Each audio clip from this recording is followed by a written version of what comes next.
चलिए आज हम सीखेंगे कक्षा 10वीं गणित का उदाहरण नंबर 10 जो चैप्टर दिया हुआ है दो चर वाले रैखिक समीकरण युग्म का बीजगुणन विधि से हल। इसका उदाहरण 16 है और इसमें कह रहा है क्या कि k के किस मान के लिए निम्न रैखिक समीकरण के युग्म के अपरिमित रूप से अनेक हल होंगे।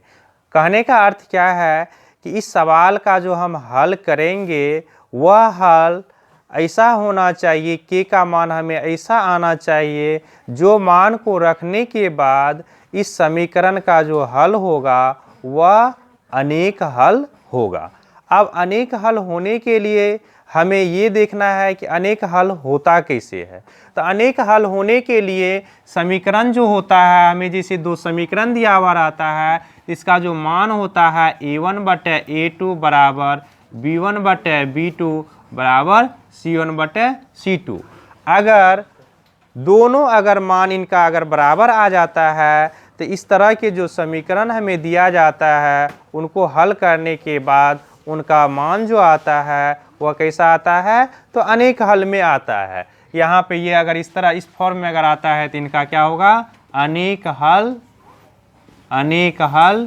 होंगे, अनेक हल होंगे।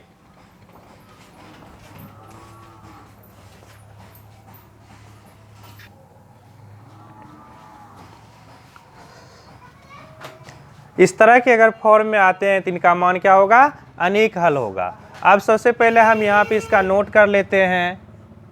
a1 बराबर k हो गया, b1 बराबर 3 हो गया और c1 बराबर क्या हो गया, -k-3 हो गया। यहाँ पे a2 बराबर 12 हो गया, b2 बराबर k हो गया और c2 बराबर -k हो गया। अब अनेक हल होने के लिए हमें क्या करना है, इस फॉर्म में बैठा लेना है।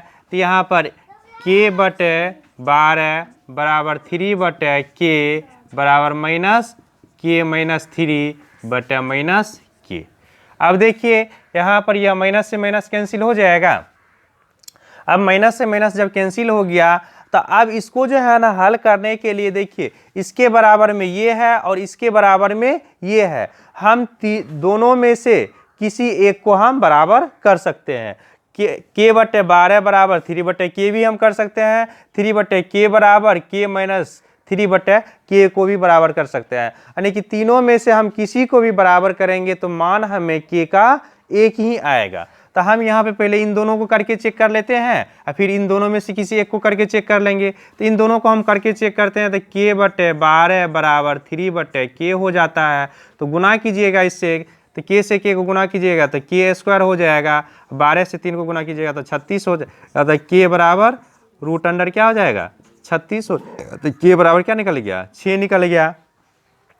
यानी कि अगर हम k बराबर 6 रख देते हैं तो इनका मान क्या हो जाएगा, अनेक हल हो जाएगा। फिर दूसरे हम नंबर में देखते हैं तो 3/k है बराबर k-3/k आता है। तो यहाँ पर 3k बराबर इससे इसको गुना कीजिएगा तो k² -3k हो जाएगा।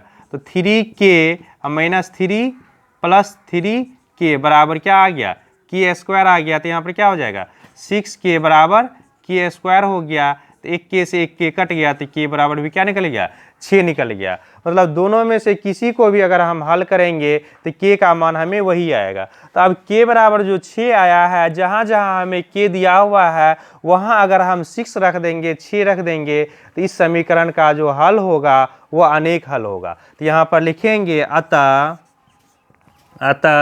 k बराबर 6 रखने पर दिए गए समीकरण का अनेक हल होंगे। कोई दिक्कत इसमें? आज बनाने से कोई